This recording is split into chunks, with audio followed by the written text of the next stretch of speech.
Welcome to ATD-TV. In this episode, we're taking a look at instructional design, virtual training, and 2 new events that you may want to check out this fall. Plus, we'll flash back to ATD 2018 and all the fun we had in San Diego. Let's get started. ATD's education team creates meaningful programs that help talent development professionals add knowledge and skills to their toolkits and grow their careers in meaningful ways. This quarter, we're going to look at ATD's programs for instructional designers. With so many new modalities and technologies impacting learning, good instructional design is critical. The ATD education team has created a learning path for designers that moves from foundational knowledge to mastery. The benefit of working with ATD in any of our courses really is the fact that it's very transformational, the kind of education that you're getting with us and the experience that you're getting. It's the kind of education that's going to take your game to the next level. So it's that real transformational education. And of course, giving you practical application and showing you what an effective program looks like, and then giving you all the tools to go do it on your own when you're back on the job. Learners who have those light bulb moments in the Introduction to Instructional Design certificate program and apply those new insights on the job will eventually want to develop even more skills. On the learning path, the next step is the Designing Learning certificate. When we're talking about strategic views in the talent development industry, we know that strategic is finding different ways to get to the same point. And at this point in time, when you get exposed to this designing learning, it takes you in a different perspective. It gives you more opportunities, more possibilities, especially speaking that same language between maybe the top and the organization, especially if your organization has a CLO, a Chief Learning Officer, and then you got managers managing the training industry or the talent development function in the organization. It does bring everybody together in the same bus and in the same seat when it comes to going to that targeted solution that you're trying to do. Solutions. That's what instructional designers help create to positively impact their organizations. To master the art of instructional design, though, you also need consulting and project management skills to understand the criticality of strong assessments as well as solid instructional systems design. That's what makes the Master Instructional Designer program so unique.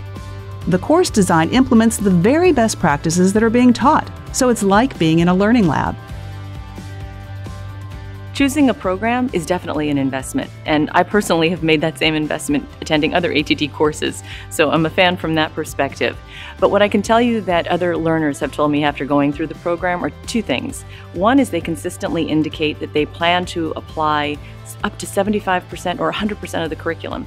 That's stunning. That's not common in the industry. We normally count it in less than 20%, so it's a huge number.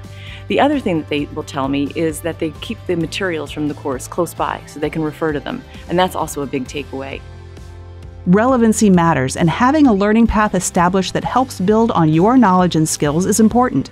ATD's education team is committed to providing world-class programs that keep you on the cutting edge of trends and best practices. Learn more about the variety of instructional design programs offered, find your fit, and start your learning path to success. Designing learning is important regardless of how training is delivered. There are special considerations, though, for virtual training. That's the topic of this edition of In This Corner. Amanda Smith talks to Michelle Moore and Darlene Christopher. One of the big things that we hear in the L&D community and in the learning and tech community is, how do I get started? I've been charged to set up a virtual training classroom, but I need help on what to do to get there. So would you mind giving us some tips on how to implement and get started with a virtual training? To make it operate as a well-oiled machine or close to one, it's best to lay out the right roles, processes, and tools so that you can have support for the students, you can have instructors that are trained properly, you can develop your materials in the appropriate standard way. So laying out the proper processes, tools, and having the appropriate people, and also making sure that you take into consideration the various variables that your students can have a particular level of computer competency. Your instructors may have a particular level of training competency in the virtual classroom. All of them have different technology and internet access and security protocols on their computers. Those are the different variables that can make for not such a perfect situation, but if you can start to think about those things beforehand, your virtual classes that you deliver can be delivered much more smoothly. Now, one of the big things, Darlene, I'm going to turn this over to you. One of the big things that we hear all the time, engagement in the virtual training space. We know it's a whole nother animal. Would love if you can offer some tips on how to actually engage your audience when you're in a virtual setting. This is a big challenge for virtual classroom facilitators because they can't see their audience. And they don't know what they're doing. They're not sure if they've switched to another browser or maybe they're checking their phone. So my advice is to start out with a high level of engagement right away. So set the tone early on that this is going to be an interactive event. We are going to make this be a two-way conversation. So right from the start with some real easy, low-risk interactions. Have people answer a simple poll to get their experience level with the topic or an opinion about the topic. Then throughout the session, you need to make sure that it's designed to have a lot of interactivity. So I typically look for about 3 to 5 interactivity every 3 to 5 minutes. And the way that you do this is you learn what your platform offers and learn all the different ways you can interact and weave a variety of interactions into the design of your program. So, for example, you can ask chat questions throughout and then switch it up with a poll question. Or a lot of platforms let participants actually write or draw on the screen. So come up with creative ways to weave those interactions into your content and then just make sure that you use a variety. So you appeal to a variety of different people with different interests.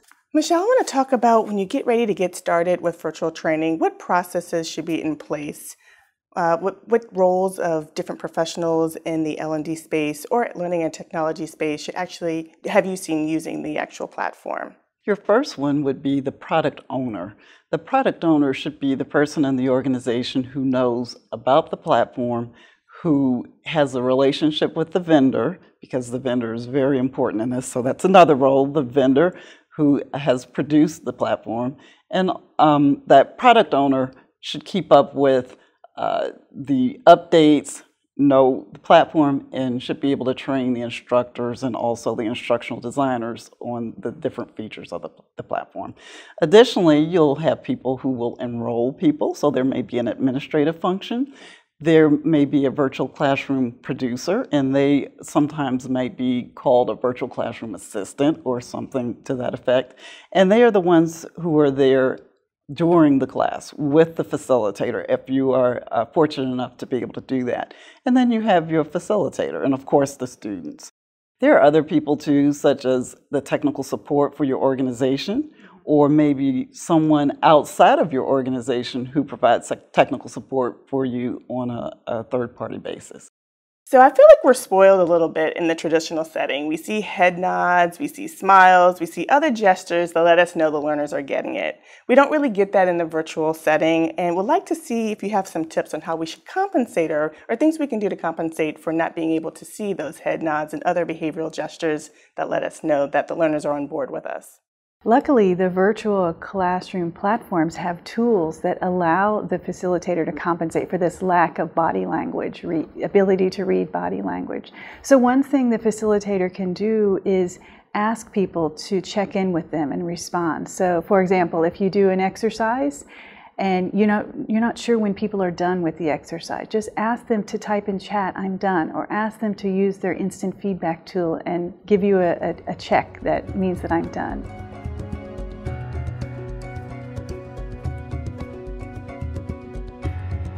It's critically important to invest in talent development, and one reason is that research shows a correlation between talent development, engagement, and higher performance. This November, ATD is hosting 2 events that speak to those connections. SEL is focused on sales enablement and equipping practitioners with the learning and leadership approaches that create a difference. Renowned sales leader Adam Michaels is the keynote speaker. ATD's Jenna Cronin shares more information. SEL actually stands for Sales Enablement, Leadership, and Learning. And so what we have sought to do is create a program that is valuable for those that are looking to build a sales enablement function, that are maybe just starting out and looking to develop that, and also those groups that have a sales enablement function that's pretty mature and they're looking to take that to the next level. So there's actually two programmatic tracks to choose from. And it's really interesting because when we look at some of the backgrounds of those who find their way into sales enablement, you have two different types of individuals. One comes from a talent development background, and so they have experience in certain areas that would complement those that come from a sales background that started in a sales role. And so when you bring those two groups together, there's really a lot that can be learned and where they can play off of each other from their unique perspectives. The other conference you may want to check out is Talent Next. This year's event will focus on creating a competitive advantage through workplace culture. Emily Chang, author of Brotopia, is the opening keynote speaker. ATD's Eliza Blanchard tells us more. Sessions themselves are designed for conversation and collaboration. The sessions are longer, they're 2.5 hours each, but it's also going to be a lot of facilitated dialogue, a lot of experiential learning, and a lot of opportunities for people to talk with one another about what's working. Given the current competitive landscape for talent and the fact that employees often do have a lot of choices, it becomes really important that workplaces have cultures where employees want to stay, they want to invest in being there, they want to feel fulfilled by the work they're doing, they want to enjoy the experience of being at work, and that really, I think, does come down to what kind of culture you've created within your organization, and Talent Next is going to help equip practitioners with the skills and the resources they need to create that kind of workplace culture. When it comes to conferences, the ATD team works hard to make sure the sessions and speakers will add value to your career. That was very apparent this May at ATD 2018. We welcomed a record number of attendees. Let's take a look back at some of the highlights.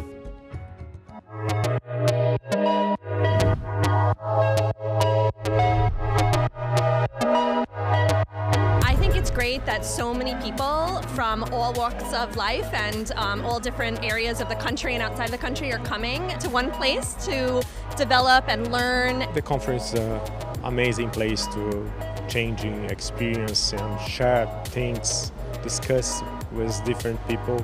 It's got everything for everybody. It's action-packed, session-packed, and I really enjoyed it. Made some good connections this year too.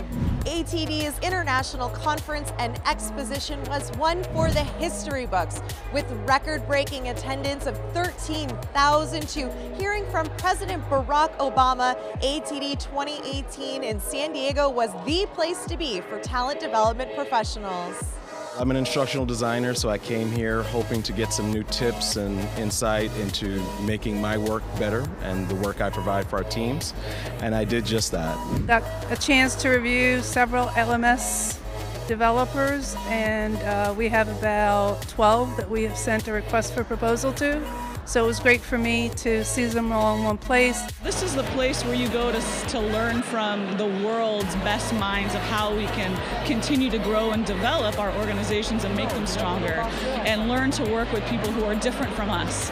When we are getting ready to plan on the future of learning and development, we look to ATD to say, what should we do, which direction we need to go in, and what do we feel is the best value for our organization. So we look to this agency to kind of give us those ideas. I loved coming to ATD, and I already told Tony this was the best convention. I've been coming to these for literally 30 years. Congratulations for all ATD members and teams and their staff for this best and amazing organization. There are over 400 education sessions to choose from, and whichever ones you attend, you'll go home with ideas you can implement immediately.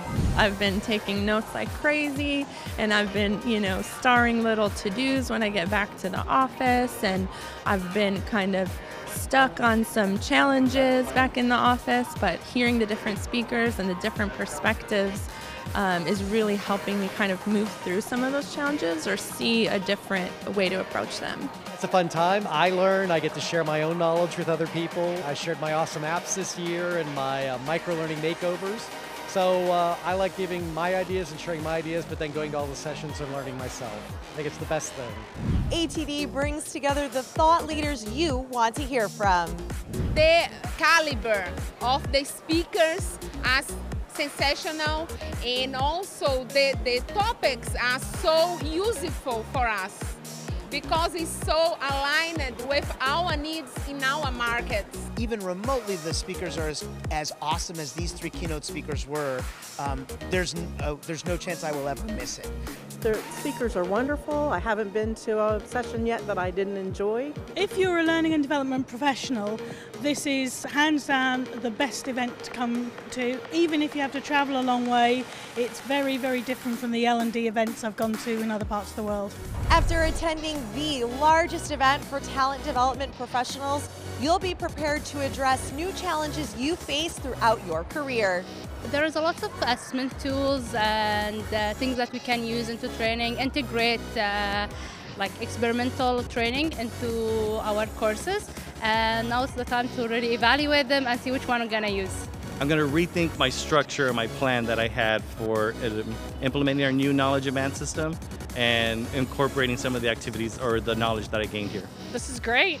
Great job, you guys. Wonderful expo, wonderful presenters. Thank you for bringing in Barack Obama, Marcus Buckingham, Connie Podesta, all of this. It's just been a wonderful experience this year. Happy 75th! Happy 75th anniversary, ATD! Remember, it's never too early to reserve your spot for ATD 2019, which will be held in Washington, D.C. And that's a wrap for this edition of ATD-TV.